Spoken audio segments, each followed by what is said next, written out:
Hello, and welcome to the Hobo CEO podcast, where we're talking all things business and entrepreneurship, including the highs and lows, with a sprinkle of neurodiversity for good measure.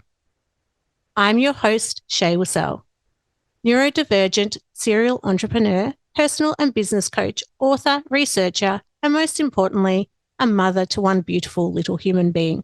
This podcast is all about sharing the entrepreneurial journey, as well as tips, tricks, and advice from my guests to help you become the business owner and entrepreneur you've always imagined you could be. And you definitely can be that person. But before we get started, I'd like to acknowledge the beautiful lands on which I live and work, the lands of the Wurundjeri people of the Kulin Nation. And I pay my respects to elders past, present, and to all First Nations people that are listening today. So let's get started. Welcome to today's conversation with Carmel Riely, who is a mentor of mine, a business mentor of mine. She was originally on the Dyslexic Foundation's board of directors, and that's how we met when I was doing a presentation out in Gippsland, and I met Carmel and thought she was absolutely fabulous and that I had to work with her. And I've had the privilege of working with her now with different projects for the last couple of years.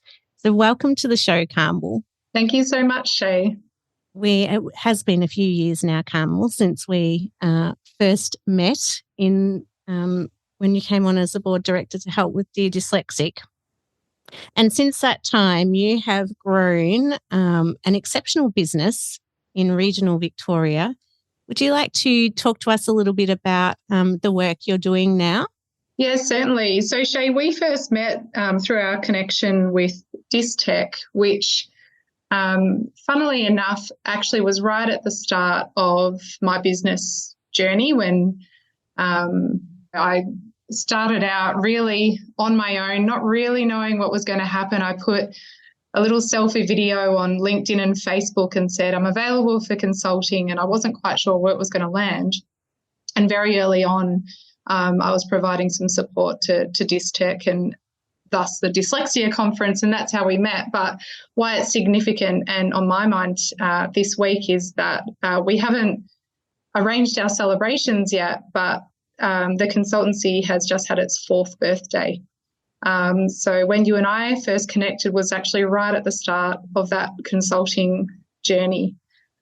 So what that started out with, as I said, was myself, and what initiated me going into business, I will admit, was not because I'd always dreamt of running my own business.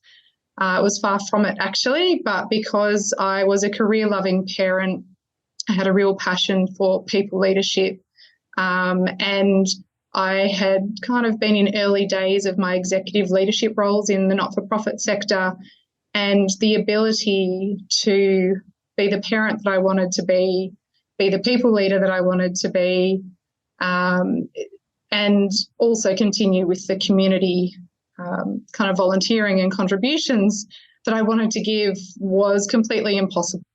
I wasn't able to give a good version of myself in any of those environments, in any of my personal relationships. And I realised that I really needed to change up how, I guess, that professional journey was shaping. And I was also in the final stages of my executive masters in business at the time, which for anyone that's gone through that higher education journey, it's an extremely intense process. So the start of the journey was for that purpose, and it's always worth talking about, I think, when you do have, I guess, a level of, lived experience. And in my case, I identify as neurodiverse. But I've spoken with so many founders of social purpose business who haven't necessarily said this is what they'd always aspired to do, but that they felt they had no other choice. And certainly at that time in my life, that's where I felt as well. I knew I needed to change things up. I needed to be able to continue with what was important for me in life, but do it in a way where I could be more gentle on myself and be a better version of myself across all those different kind of hats that I wore. So that was the starting journey. And it was only a few months in where I was getting to know some pretty amazing people, one in my local community and another one actually on my regular commute to Brisbane for the MBA, and got to know these two individuals who were phenomenal humans, extremely experienced and skilled professionals, who for different reasons had been facing barriers to employment. And we had developed incidental mentoring relationships on the way, and it got to a point where I had run out of ideas to help these individuals get into meaningful employment. And it was at that stage where I kind of was like, well, if we can't get them into the system, maybe I need to create the opportunities for them myself. And so it was very early stages of one of the first consulting projects that I was awarded, that I invited these two individuals named Daria and Ibrahim to join my consultancy as community engagement consultants, and see what was possible from there. So that was really a testing and experiment stage of what might it look like for a sole operator to change up, I guess, what a standard sole consultant life might look like, and create a small team with social purpose to help these individuals with their, I guess, personal professional branding and pathway into mainstream employment or business ownership. So you fast forward now to, we've just passed our 4 years, and we will be having celebrations later this year, so kind of watch this space for that. But we're now a project-based team of over 12 staff. We've had a number of our team members work through what we now realise is a transitional employment model. So they've basically had the opportunities with our consultancy to utilise their skills and be supported to utilise them in new environments, get locally relevant referees and experience, and I guess rebuild their confidence and courage, and have then either moved on either more substantially within our consultancy business or with external employers, or are thriving as consultants in their own right. So it's been a pretty amazing and whirlwind experience, and through COVID we thrived. And it wasn't that I had amazing foresight that we were going to go through a pandemic. It was the realities of being a career-loving parent with so many things to juggle, that the business was always set up to be able to operate remotely or in person. So, thankful really for some of those life pressures that it meant that when the pandemic hit, it didn't actually deliver any service disruption to our client base. And in fact, it only grew from there. Interesting to hear that, because I've always envisioned, and so far, that all of my work is done remotely as well. And that is partly now that I have a child, is trying to create that work-life balance, and being able to do a lot of it remotely enables that lifestyle that now I value and treasure very much. Yeah, absolutely. And it's funny in some ways, because I feel like I've gone the complete opposite of really craving for more in-person and collegial things, whereas so many others in the workforce now they've had the opportunity to experience working from home as a choice. It does become really, very enticing. But I think for me that also just is reflective of the fact my kids are a bit older now. So the kind of everyday demands and needs do shift as the kids grow. And so coming out of COVID, are there any things you've needed to adjust, or from a business perspective around, reaching more clients, or like taking the next phase? Because you've had a lot of change in 4 years. I mean, a lot of businesses don't even succeed after the first year. So to hit 4 years this year is a huge celebration. Congratulations. But that's a lot of change, and through a pandemic. Yeah, so there has been lots of change. I don't know whether I'd attribute it to the pandemic as much as maybe natural transitions of growth within a business. So it was kind of during the pandemic that we transitioned from a sole trader to a company structure. So that was kind of a big milestone for me. And, you know, the most important thing when we did that was that I opted to become an employee of the company. And even as I had more staff, it was a really symbolic thing for me every pay cycle to pay myself first before my staff. And I think for those that have worked a lot in business mentoring, it's a really common thing to have really stressed business owners who don't have cash flow and are always, you know, needing to, you know, pay their staff before they pay themselves. So it was really deliberate and important for me from kind of a self-worth perspective and a reminder of that great analogy, like when you're on a plane and that you always get the message that you need to put your oxygen mask on before you put that on your kids. And that was a really important ritual for me once we did become a company and I became an employee of the company.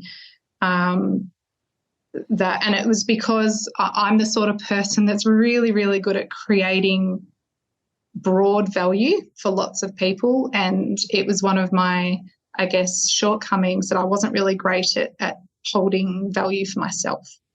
And why that's relevant to your question is that one of the biggest challenges with growth and one of our recent growth transitions was bringing on an inaugural leadership team to support me. And basically the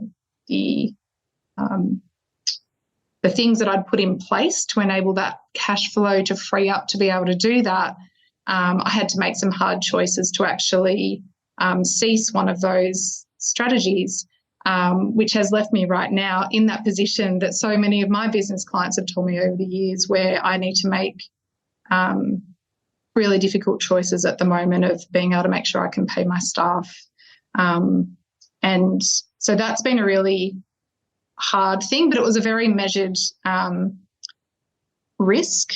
And so one of the main things at the moment has been around what's the flexibility within our leadership team to rebuild what I need to be able to receive income myself, to be able to support my family, support my team in a way that still enables my team to grow, because we're definitely not in a position where we need to cease any of those roles, but we've definitely had to think really, you know, creatively around how do we get that foundational support back in the business. So what that's meant is that we are looking now at different ways of bringing revenue into the consultancy. I was very deliberate. So I haven't really spoken to the fact we're a certified social enterprise and what that means. But one of the big things for me when I realised that there was a very strong social purpose element to the business, right from the start, I wanted to take a very commercial lens to how we operated, because I was very conscious of viability and sustainable business from the outset. So what that meant, and I've been really proud to say, like, over the last couple of years, we were operating up to like 99% on commercial revenue, as opposed to being, you know, supplemented by any other means of revenue that you might get in a not-for-profit structure, you know, such as donors and sponsorships and fundraising and grants and so forth. However, that has been a change. So as part of our social enterprise model, not only do we employ talented professionals who've been facing barriers to employment, but we also deliver pro bono or low bono services to the startup for-purpose sector. And in the past, that was kind of easily done in the early days with me giving my time in kind, or as our profit margin grew, we were able to utilise those profits to pay our staff to deliver those things. But as we've got bigger, the requests and complexity of those pro bono requests have been getting bigger and bigger. And it was way beyond what I could deliver alone. So one of those changes now is we have started putting public calls out for sponsorships and nurturing relationships that would be supportive of that. And that's a really nerve-wracking thing for me, who's not, I haven't founded a charity. So I've kind of very naively and nervously started these conversations, not really knowing where they'll land and not knowing how attractive that might be for a potential partner when we don't have any of the benefits of, different tax concessions and so forth. So that's kind of part one. And part two is that we are looking for more tender and grant opportunities through state and Commonwealth government, and a lot more collaborative efforts with other organisations. So all of these things continue to push us on how quickly do we grow. We've done a lot of work in the last 6 months to really understand kind of the current state and future state of all of our systems and processes to further mature our organisation. And it's not a case of if we get that maturity in place, it's a case of when and how quickly we can do that. And that's a really interesting time for us at the moment. We're getting a lot more invitations to partner, and we're really conscious of needing to grow up more on the inside. But as to how we do that is still very much a work in progress. So I guess that's the money side. From a project delivery side for our consulting clients, I think the biggest change from the pandemic is that we are really good at delivering online service delivery, and we're really good at delivering in-person service delivery.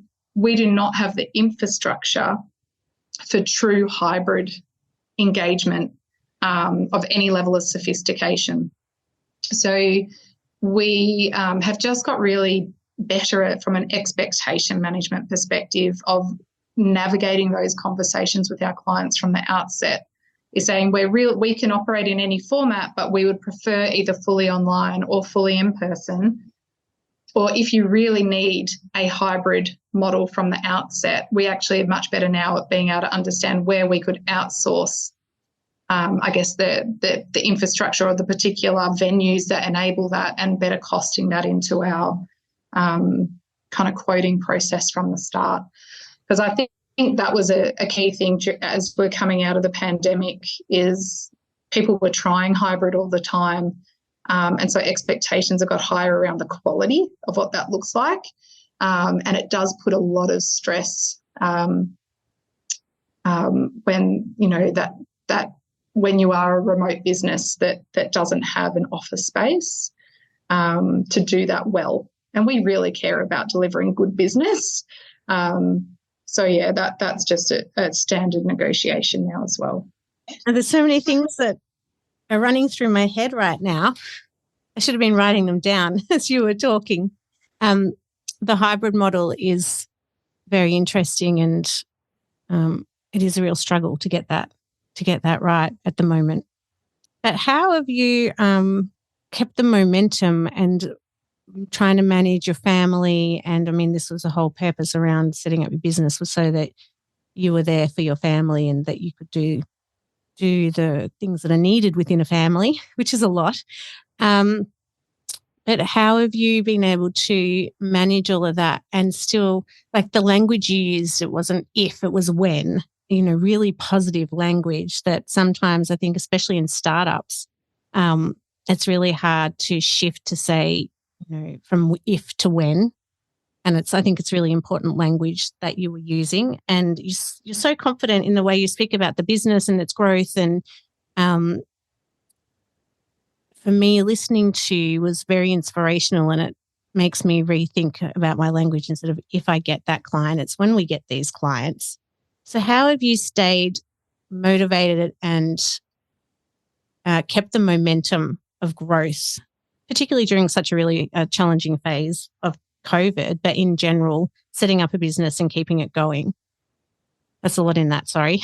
There is a lot in that. I think the crux of the question is the motivation and the momentum to build your business. It's funny. It's a really emotional question, actually. So I'm just going to temper myself as I work through that, because it's really humbling to actually hear you describe me in that way. Because I can guarantee you there are very, very many hard days. So one of the things I'm really proud of is that there were really strong foundations to this business from the start, because I clearly knew that I needed to have a business that could operate without me for periods of time. And my absolute driving motivation from that at the time was, I've got 3 kids, 3 kids within 6 years, and school holidays are really, really hard work, really hard work. And so my goal right from the outset was, well, I need to set up structures so over time I can build up the amount of time I'm away from the business and it can still run. So the early tests of that were like, a couple of days, and then it got to a couple more days. And then I was like, and if I can nail this, one day I'll be able to take my sabbatical, write my book, do all my world travels that I want to do, and I still stand by, and I'm very inspired by individuals like yourself who has got their first book out. My book will come out one day, and it's going to be a hell of a story, but it's not there yet. But that was a really strong motivation, and there were lots of factors to that. Childcare and outside of school care and school holiday programs are ridiculously expensive and were not an option for us. And it is important to note that when I started this business, we'd come out of really a period of, well, actually we hadn't come out, we were right in the middle of a period of financial distress that, that sliding scale of middle class, we were hovering really, low down, just due to the nature of young kids, due to the nature of interstate relocations and, career choices that hadn't necessarily played out how we'd intended, and never really understand how much it costs to have children. And so when I started, there was no buffer, no capital, no anything. So having kids in those sorts of environments just wasn't a financial option for us. But equally, 2 of my kids really didn't cope in the childcare, outside of school care settings. It just didn't go well for them. So I had motivations of I want and have to be around and available for them. So that was one motivation. The next piece was actually, I guess, in retrospect, it was building the capability personally to run my own business, but I just didn't know it at the time. And that was the journey of going through my executive MBA. So I studied at QUT in Brisbane, and I don't have enough praise for that particular program. And one of the biggest reasons for that praise was because of how seriously they took the understanding self component of an executive leadership journey. So over the 2 years, they wove in, leadership coaches and business mentors and a number of self-development subjects, which was a little bit ironic in a way, because I have done postgrad in family therapy, and one of the reasons I didn't do my master's in family therapy at the time was I just wasn't prepared to delve into all of that family of origin stuff that can kind of be a little bit traumatic, but I didn't escape it, is what I'm trying to say. That exec MBA really pushed me to learn so much about myself. And it's one of those things where we have to develop ourselves in terms of our own personal leadership growth to have any potential to be able to serve others.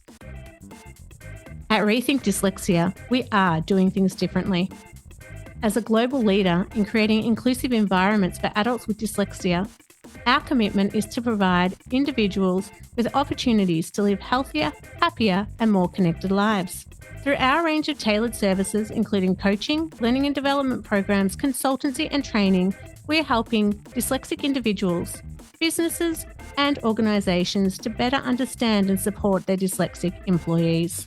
So if you're looking for insights, inspiration, and expert advice on dyslexia and how you can provide inclusive practices and environments, then head to rethinkdyslexia.com to find out more, or book your free consultation today. So one of my biggest learnings out of that exec MBA was actually one of the gaps, even though it was a brilliant course. And part of that gap was that everything we learnt around leadership theory and the practicalities around that didn't include a trauma-informed lens, and certainly didn't talk to any level of neurodiversity or anything like that. I had a business coach at the end of that MBA through that program, and within 30 seconds of being on the phone with him in our first meeting, he asked me whether I'd had an ADHD diagnosis. And I was so taken aback and maybe on the verge of being offended at such a comment. But it sat with me over the years, and I actually more and more recognised that neurodiversity in me as I was going through a whole lot of learning for my kids and advocating for their needs. And then, of course, you share some of these developmental things with your family, and then your dad goes, gee, that describes me as a kid. And so it was actually through that parenting journey that the neurodiversity lens came in. And it still does answer your question around motivations and so forth, because one of the biggest changes that happened in me was actually an ability to be compassionate with myself, an ability to recognise the ebbs and flows of my energy levels. And rather than fight them and chastise myself about them, I learnt to work with them. So I learnt that when I get hyper-focused with something, like literally nothing will stop me. And then I will have periods where something's happened and I might be hiding under the covers. And so the biggest influence of that is that my mindset changed to how can I prevent my less good attributes, right? How can I stop that from happening?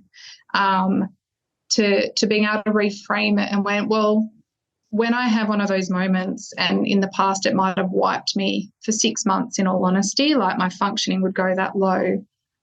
And I was like, wouldn't it be cool if that disruption only lasted a week or so? And so there was something that was extremely self-compassionate and beautiful about being able to recognise the strengths in the fluidity of my energy levels and be okay with that.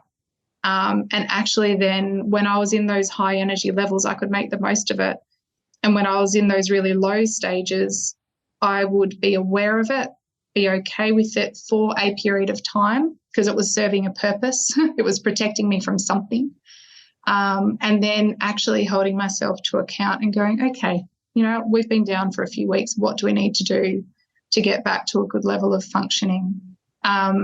And so that is really emotional for me. There's so much underneath that we won't go into. But that actually was a really important factor for my ability to lead others, was that leading self. And literally from day one of the consultancy, building in, a clean psych function into my costings, because I knew I was going to be working in really hard spaces. I knew I'd be hard on myself. I knew I'd be struggling with family. And I also knew I'd be supporting others in experiencing these periods of vulnerability. So right from the outset, I was like, I want to have a trauma-informed approach to the practice that requires me to look after myself so that I can look after others. So I hope that kind of, gives you my magic formula. And otherwise it was just around getting different circles of support for different parts of the business as well. And forcing myself when I sometimes find social interaction really hard, even if I come across as being good at it. I learned about creating those different circles of support for different parts of who I am. And so those communities of people they just keep me going when I feel it's too hard. I think you've touched on so many fantastic points. And I've only just started doing this business series podcast, neurodiversity business series. And it's really interesting to learn different people's strategies around self-care and, how important it is, because we get so caught up. Like sometimes I'm at my desk from 7:30 till 10. I think I spoke to you one day and I'd been at the desk. And that's for 3 days, I was absolutely exhausted. And I was like, I can't work like this because it's not good. Even though I'd taken time out to be with Ava and to make sure she had dinner and do all the mother stuff, the business stuff just didn't stop. And so I think it's really important and good to hear different people's strategies, because I know that I'm really bad at it. As soon as this morning I was awake at 6 and I was at the computer because I was like, what am I going to do? I don't want to disturb Daniel, so I'm going to jump on the computer and start working. But it's good to listen to other neurodivergent people and their strategies around how to look after themselves, because I think we can get so caught up in what we're doing that taking those breaks and acknowledging when we're tired. And I mean, for me, I have to have sleep. And I know that's one way that I make sure I have self-care is I go to sleep early. And but it's good to listen to your strategies and to raise those points around, because if you're not looking after yourself, you can't look after your business, you can't look after your staff, you can't help your family. And it is that oxygen mask analogy. Yeah. And because we tend to be really harsh on ourselves, that ability to be gentle on yourself is so much easier said than done, but it's a really, really important mantra. And that's sometimes where your community of support can kick in if you're finding it really hard, is to have kind of accountability buddies who go, do you know what, you have full permission. If you see me doing that thing again, or you see me stuck in that negative self-talk, can you let me know? Because sometimes we don't see it. And the downside of the neurodivergence thing in terms of the multitasking abilities, it's not great all the time. Like I was so excited about a new collaboration that's getting going at the moment. And so on one of the many communications, Slack was this channel. And I had my phone, sitting in the bedroom last night. I had the family come home and, we had to fit in the after school stuff, the work meeting, getting dinner prepared, then a kid to basketball and all of the things. And without even realising it, I was moving between the kitchen, cooking and the bedroom on this Slack channel, trying to get all the key information out. I love doing a video or an audio clip rather than typing, but my phone was, the battery, the storage was at capacity, nothing would work. And I was there fluffing around and, of course, came out and I burnt dinner. And I got so upset at myself because I was like, I'm better than this these days. But we all have days. And I just had to laugh it off. And my daughter didn't notice the burnt taste in the bolognese. So we're okay. But what I've got good at is when I realise I'm doing things like that, I will literally have times where I have to turn off the phone and chuck it in a high cupboard that I can't reach, because I can run, and I do have more than one business, I can run all of them from the phone, basically, and that's a good thing, but also your worst enemy some days. So we all definitely, have days where despite all best intentions, that multitasking is not your best friend all the time. But sometimes it's amazing. It is, but you're right. And the phone for me is terrible. I have to make a conscious effort that after a certain time I just put it down, because, you could be sitting on social media posting till the cows come home. or doing bits and pieces that you haven't got to do during the day. But I think one of the what you touched on before about a clinical psych and actually embedding that in the costings was fantastic, because in all the conversations I always have it as around mental health, and that I've always had a psychologist or a counsellor to support me. But I hadn't thought about putting it into my business costings. I've put my cleaner in, but I hadn't thought about psychologist. And I think, that's a really great strategy. One, to make sure that you go, because you've put the money is there for it.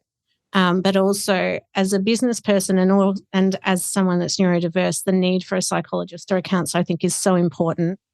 And I'm really appreciative that you raised that topic, because I couldn't get by without having that external person that I can say whatever I want to, and it's closed and private, and that's okay. Yeah. And I'm someone that really believes in whole of life integration. So what I mean by that is there's so much energy being spent going, at what time am I the consultant? At what time am I the people leader? At what time am I, the director on duty dyslexic? At what time am I doing the scoring at the kids' basketball? At what, like all these different things. And for me personally, I couldn't segment those parts of my life and do well. So I actually learned to embrace the red hot mess of that. And that's actually been part of the success. I think, perhaps that, for those where they need to segment those different parts of their life and the different hours of their day and so forth, that really works for me. I tried so hard to fit that model, and it just was making things worse and worse. So it's not to say there's not a time and place for that, by the way, but yeah, I certainly just learned you've got to mix it all in, and that's what works for me. And so with those consults with my psych, sometimes they'll be heavily business focused, other times they will be seemingly unrelated. But the reality is, when you're the founder and CEO of the business, of course they're related, because if your mind is dealing with one of the other complexities in life, it's so hard to focus on the business. So I'm 100% not apologetic at all for that, and I would recommend it, to be honest, for everyone to actually be building that as standard practice. And I also hope that it provides a good, modelling to my kids around mental health and mental well-being, that's not something to be ashamed of, and it shouldn't only be a last-minute strategy. It's actually something to embrace, because life is complex. It just is. One other thing that I think was a key part, Shae, of maybe the motivation or success that you talked to of the business, was a really important reframe from what I want to achieve to how I want to live my life. And it was really simple words, but I was going through a time of early parenting where I was angry, and it was, postpartum anxiety and mental health things that I didn't recognize at the time. And all I wanted was peace and calmness in life. And I actually found that when I could capture the how I wanted to live my life, everything else around achievement just started falling into place when I took the pressure off. It has to be an achievement. And so many clients I've come to where they're like, they talk about wealth. And I did amazing training called Bridges Out of Poverty, and it does inform a lot of the work that we do.